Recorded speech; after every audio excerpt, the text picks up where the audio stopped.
नमस्कार, आपका MSP news में स्वागत है। मैं आपका दोस्त विनय कुमार पांडे। हमारे साथ आज बातचीत के क्रम में मूल निवासी समाज पार्टी के राष्ट्रीय अध्यक्ष भीमसेन राजभर जी हैं। जानना चाहेंगे इनसे घोसी लोकसभा चुनाव के विषय में भी और इनकी पार्टी की विचारधारा क्या है, घोसी की लोकसभा की जनता के लिए क्या कुछ करना चाहते हैं। इन तमाम मुद्दों पर बातचीत होगी और बड़ी बेबाकी से बातचीत करेंगे। उम्मीद है कि सारे जो सवालात होंगे हमारे, उसकी ईमानदारी से हमें उत्तर मिलेगा। तो पहले बातों का सिलसिला शुरू करते हैं। सर, हमारे चैनल में आपका बहुत बहुत हार्दिक स्वागत है। धन्यवाद जी। सबसे पहला क्वेश्चन तो ये कि ऐसे समय में जब तमाम पूंजीपति चुनाव लड़ रहे हों, वैसे समय में आप एक आम आदमी को उठा करके चुनाव लड़ाने जा रहे हैं, ऐसे में पार्टी की मानसिकता क्या है?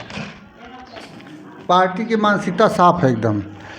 ये जो बड़े बड़े पूंजीपति हैं जी, उनके पास या कोर्ट है, जी, कैसे धन्ना सेठ हैं यहाँ मऊ में, तो धन्ना सेठ लोग अपना वोट ले लें और गरीब लोग अपना वोट ले लें। नहीं तो ऐसे समय में तो देखा जाए तो गरीब जो मतदाता हैं उनकी संख्या काफ़ी ज़्यादा है, लेकिन फिर भी जो आप धन्ना सेठ उम्मीदवारों की जो बात कर रहे हैं, उनकी संख्या वो डिपेंड भी इन्हीं मतदाताओं पे हैं। जो गरीब तबके के लोग हैं, जो पिछड़े तबके के लोग हैं, इन्हीं लोगों पे डिपेंड है, क्योंकि दिल्ली का जो रास्ता अपने नात रिश्तेदार गरीब अमीरों का वोट ले लें और हम गरीबों का वोट लेंगे। हम गरीबों की तरफ से लड़ रहे हैं, वो लोग अमीरों की तरफ से लड़ रहे हैं। तो अमीर लोग अपना वोट लेकर के सरकार अपनी बना ले, अपना कैंडिडेट जीता लें। हम गरीबों को लेकर के अपनी सरकार बनाएंगे, हमारा गरीब कैंडिडेट जीतेगा, हमको पता है। लेकिन एक बात और है कि ये जो धन्ना सेठ उम्मीदवार जिनको आप कह रहे हैं, ये लोग इस समय घड़ियालू आंसू भी बहाने से चूकेंगे नहीं। अपने आप को ये भी बता रहे हैं कि हम जनता के सच्चे सेवक हैं। ऐसी स्थिति में आपकी पार्टी और आप कितना टूट करके या किस तरीके से, किस मनोयोग से काम करने वाले हैं? अरे हम तो 1 मिनट के अंदर उन लोगों का अलग उनका जो नकाब उतार देंगे। 1 मिनट के अंदर भाषण में नकाब उनका उतार देंगे। जो घड़ियाली आंसू है ना, सब बाहर आ जाएगा। कैसे? लड़ाई है प्रत्येक बिरादरी का गरीब, प्रत्येक बिरादरी का अमीर। जी। अमीर गरीब का शोषण कर रहा है, राजभर अमीर गरीब राजभर का शोषण कर रहा है, गरीब ब्राह्मण का शोषण अमीर ब्राह्मण कर रहा है, गरीब ठाकुर का शोषण अमीर ठाकुर कर रहा है, गरीब भूमिहार का शोषण अमीर भूमिहार कर रहा है, गरीब यादव का शोषण अमीर यादव कर रहा है। कैसे कर रहा है? जी, मतलब ये मऊ में तमाम डिग्री कॉलेज हैं, जी, तमाम प्राइवेट अस्पताल हैं, है ना? इन्हीं धन्ना सेठों के हैं ना जो लोग चुनाव लड़ने आए हैं। क्या अपने बिरादरी के किसी गरीब का ये लोग मुफ्त में इलाज करेंगे अस्पतालों में? मतलब एक बात स्पष्ट है, आप कहना चाहते हैं कि अब समाज में 2 ही जातियां रह गई हैं, एक गरीबों की और एक अमीरों की। अरे हमें रह नहीं गए, हाय आँख से दिख रहा है, व्यवहार में है। मुझे ये बताइए कि किसी धन्ना सेठ है जो चुनाव मैदान में उतरे हैं, 1 रुपये के टैबलेट का अपने अस्पताल में देंगे फ्री में अपने बिरादरी के गरीब को, या एक अपने बिरादरी के किसी गरीब आदमी का फ्री में पढ़ाई करा सकते हैं, किताब कॉपी देंगे? दावे तो बड़े बड़े हो रहे हैं इस समय। दावे तो मैं कह रहा हूँ कि अरे वो सब भाग चलेगा, वो जवाब नहीं देंगे। ये इतने धन्ना सेठ हैं वहाँ पर, आपको पूरी मऊ की जनता जान नहीं रही है कि चमड़ी छील लेते हैं सब। अगर इनके अस्पताल में कोई भर्ती हो जाता है गरीब जी, तो सिरिंज लगा के खून निकाल लेते हैं। एकदम बैठे हैं, डाकू हैं सब। नहीं, लेकिन एक बात मैं कहना चाहूँगा, सपा के जो उम्मीदवार हैं राजीव राय जी, उनका कहना है कि जितना सांसद निधि मिलता है लोगों को, उतना हम सरकार को इनकम टैक्स देते हैं, हमें सरकार के पैसों को लूटना नहीं है, लालच नहीं है। इस तरीके की भी दावे चल रहे हैं। इनकम टैक्स गरीबों में बांट रहे हैं क्या? है इनकम टैक्स से यहाँ का संबंध है? इनकम टैक्स का बताइए, वो 100 करोड़ का इनकम टैक्स देते हो, इससे गरीब का क्या भला है? आप बताइए, सरकार को दे रहे हैं ना कि गरीब को बांट रहे हैं? मैं सीधी सी बात कर रहा हूँ, उनका अस्पताल क्या गरीबों के काम आता है? क्या उनका गाड़ी घोड़ा गरीबों के काम आता है? क्या उनका गोदाम का अनाज उन गरीबों के काम आता है? क्या उनके गोदाम में रखा हुआ कपड़ा उन गरीबों के काम आता है? क्या उनका जो है डिग्री कॉलेज, इंटर कॉलेज जो सिरिंज डकैती का अड्डा बना के रखे हैं, खून चूस रहे हैं, गरीब आदमी कर्जा लेकर के अपना ज़मीन बेच करके बच्चे का एडमिशन कराता है, साल में 2-2 बार एडमिशन कर रहे हैं, चूस रहे हैं, खून चूस रहे हैं। क्या बताइए, कोई फ्री कर देगा? मैं दो चीज़ें और कहना चाहता हूँ। ऐसे समय में जब आप दवाई की, शिक्षा की बात कर रहे हैं, ऐसे समय में जातिवादी ताकतें यहाँ से चुनाव लड़ रही हैं। साफ बात, पहले मेरी बात सुन लीजिएगा। जैसे राजीव राय को भूमिहार मतदाताओं का वोट देख करके और पार्टी के नाम पे लड़ाया जा रहा है। इसी तरीके से राजभर से ओम प्रकाश राजभर के बेटे अरविंद राजभर को टिकट दिया गया कि राजभर बिरादरी का यहाँ वोट ज़्यादा है। इसी तरीके से आप देखेंगे बालकृष्ण चौहान को बीएसपी वोट देती है, टिकट देती है सिर्फ इस बेस पे कि चौहान मतदाताओं की संख्या अधिक है। ऐसे समय में आप दवाई और पढ़ाई की बात कर रहे हैं तो निश्चित तौर पे एक चैलेंज तो है। अरे मैं चैलेंज नहीं, मेरे सामने कोई चैलेंज नहीं, चैलेंज उनके सामने है। हमारे सामने 1% का चैलेंज है। इसलिए नहीं है कि मैं सीधी सी बात बता रहा हूँ, जितने धन्ना सेठ यहाँ पे चुनाव लड़ रहे हैं, इनके अस्पताल हैं कि नहीं है, इनके डिग्री कॉलेज हैं कि नहीं है, इनके फार्चूनर हैं कि नहीं, करोड़ों की गाड़ियाँ से चलते हैं कि नहीं है, इनके पास गोदाम है कि नहीं है, इनके पास 100-200 बीघा खेत है कि नहीं है। आप मुझे बताइए कि क्या ये लोग अपने बिरादरी में अक्को की पढ़ाई फ्री करा रहे हैं, अक्को की दवाई फ्री करा रहे हैं? दुकानें किस लिए खोले हैं? खून चूसने के लिए ना? खून चूस रहे हैं कि नहीं? आप मुझे बताइए। खून तो चूसा, तो मैं यही जनता को बता दूंगा कि खून चूसने वाले आए हैं, और खून अगर खटमल और मच्छर से अपना खून चूसवाना है तो चले जाओ, मसारी मत लगाओ। मैं मसारी लेके आया हूँ, गरीबों का खून बचाने के लिए मैं मसारी लेके आया हूँ। मैं बचाऊंगा, और ये सब खटमल मच्छर हमारा मुकाबला नहीं कर पाएंगे। नहीं, लेकिन एक बात है सर कि ये जो जनता है, जो मैं कह रहा हूँ कि बार बार कि जातिवाद की तरफ जाने वाली है या जाति है, हमेशा से जाति आ रही है, उसको रोकना अपने आप में एक चैलेंज है। उसको रोकने के लिए आपके पास क्या कोई चैलेंज नहीं, मैं बता रहा हूँ, हमारी बात को ध्यान से सुनिए। गरीब राजभर बनाम अमीर राजभर की लड़ाई है। मैं कहाँ वो कर रहा हूँ, राजभर की लड़ाई नहीं, गरीब बनाम अमीर राजभर की लड़ाई है। गरीब राजभर एक तरफ, अमीर राजभर एक तरफ। अच्छा, गरीब यादव एक तरफ, अमीर यादव एक तरफ, गरीब ठाकुर एक तरफ, गरीब अमीर ठाकुर एक तरफ।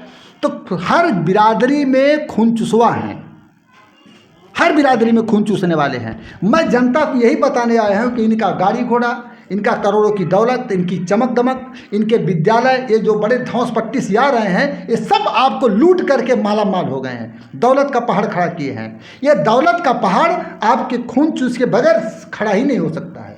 अगर कहीं गड्ढा करेंगे तभी कहीं पहाड़ बनेगा, सिंपल सी बात है। तो ये प्रत्येक बिरादरी के अमीर अपनी बिरादरी को लूटने आए हैं, लूट रहे हैं, और जात के नाम पर लूटने आए हैं। मैं सिर्फ जनता को यही बताऊंगा कि आप लोग सावधान, इन लुटेरों से सावधान। अब इनकी दौलत छीनी जाएगी। हम गरीबों को तैयार कर रहे हैं कि गरीब राजभर को बोल रहे हैं कि अमीर राजभर जो आया है उसकी दौलत छीन लो, ये तुमको बेच करके बनाया है। गरीब यादव को बोलोगे अमीर यादव आ गया, इसकी दौलत छीनो तुम।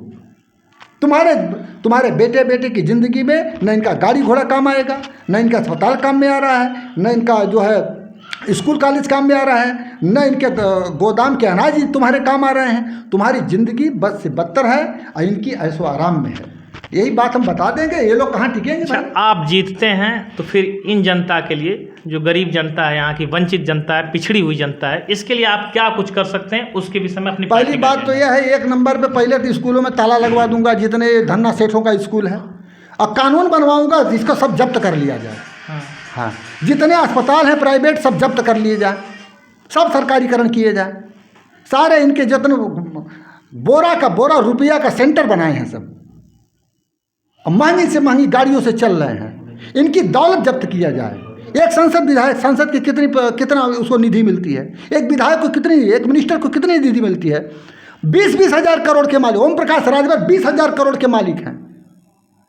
आप बताइए, राजीव राय जो है 10,000 करोड़ के मालिक हैं, बालकृष्ण चौहान 5,000 करोड़ के मालिक है। कहाँ इतनी दौलत आई? वो क्या नाम है, भट्टा पर काम किए थे लोग, टेम्पू चलाए थे लोग, नहीं मजदूरी किए थे लोग, वो तो राजगीर का काम किए थे लोग, नहीं ना। तो इतनी दौलत आई कहाँ से बताइए? ये दौलत तो दुनिया जानती है कि ये जनता का ही दौलत है। जनता की दौलत नहीं, जनता का खून चूस करके इकट्ठा किए हैं भाई। जोंक है सब, ये जोंक, जिससे जोंक इसमें लग जाएगी तो दुबली जोंक मोटी हो जाती है। खून जितना ज़्यादा खून चूसेगी मोटी हो जाती है। खटमल और मच्छर जब शरीर पर बैठता है तो खून चूसता है, तो जितना ज़्यादा चूस लेता है उतना मोटा हो जाता है। ये उससे ज़्यादा कुछ नहीं है। ये प्रत्येक जात के पसरमंडे हैं। पसरमंडा जिस पेड़ पर हो जाता है वो पेड़ सूख जाता है, वो ज़मीन में उसकी जड़ नहीं होती, उस पेड़ से ही खून चूसना शुरू करता है। तो हम गरीब और अमीर के बीच में लड़ाई है सिंपल सी, और इस लड़ाई को हम जीत हमारी तय है। वो सब देखें अपना नंबर उनका कहाँ है, हमारी जीत तय है। 3 लाख वोट से ज़्यादा से हम जीत रहे हैं, हमारी लीलावती राजभर जीत रहे हैं 3 लाख से ज़्यादा वोट से। अच्छा, एक चीज़ और, हाँ। आपका मुकाबला किस पार्टी से होने वाला है? कोई लड़ाई में दिख रहा है या एक तरफा जीत? हमारी लड़ाई सिर्फ भाजपा से है। अच्छा, हाँ, सिर्फ भाजपा से। और भाजपा को हमने चौथे नंबर पर कर दिया है। अच्छा, हाँ, चौथे नंबर पर भाजपा जाएगी। अभी अपने को 1 नंबर मानते थे, अब चौथे नंबर पर कर दिया हूँ 2-3 राउंड की मीटिंग में। हाँ, भाजपा चौथे नंबर पे है। हमारा प्रत्याशी लीलावती राजभर मूल निवासी समाज पार्टी से पहले नंबर पर है। अब दूसरे और तीसरे अब कौन है वो लोग अपना पता करें। चुनाव की तैयारियां कहाँ से शुरू हो रही हैं? आप किस चुनाव क्षेत्र की से? तैयारी हमारी चल रही है। ये सब चुनाव की तैयारी है ना, ये मीडिया में जाएगा, लाखों लोग जानेंगे। जैसे जनसंपर्क कहाँ से शुरू हो रहा है, कि शुरू होने वाला है, कि शुरू कर चुके हैं आप लोग? शुरू कर चुके हैं।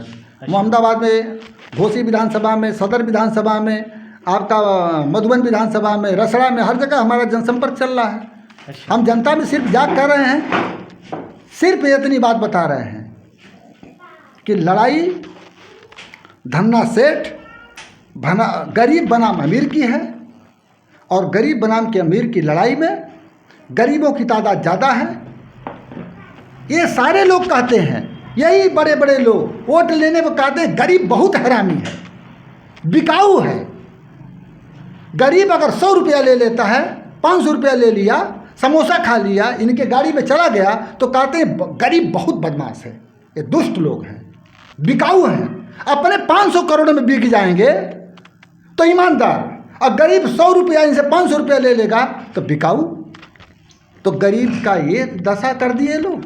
अब की बताऊंगा इन लोगों को कि कैसे मुकाबला हुआ है। मुद्दा बस यही है कि यही जनता को बताने की बात है। लेकिन सबसे बड़ी बात यह है कि मैं फिर आपको एक बार कह रहा हूँ कि जो जातिवादी ताकतें हैं, शायद उनसे लड़ने के लिए ग्राउंड लेवल पे क्या कुछ चल रहा है, ये थोड़ा सा बस 2 मिनट में समझाने की कोशिश। जातिवादी ताकतें कहाँ हैं? मैं कह रहा हूँ कि प्रत्येक जाति में अमीर और गरीब है। हाँ, गरीब की तादाद खांची भर है, और प्रत्येक जाति में अमीर की तादाद मुट्ठी भर है।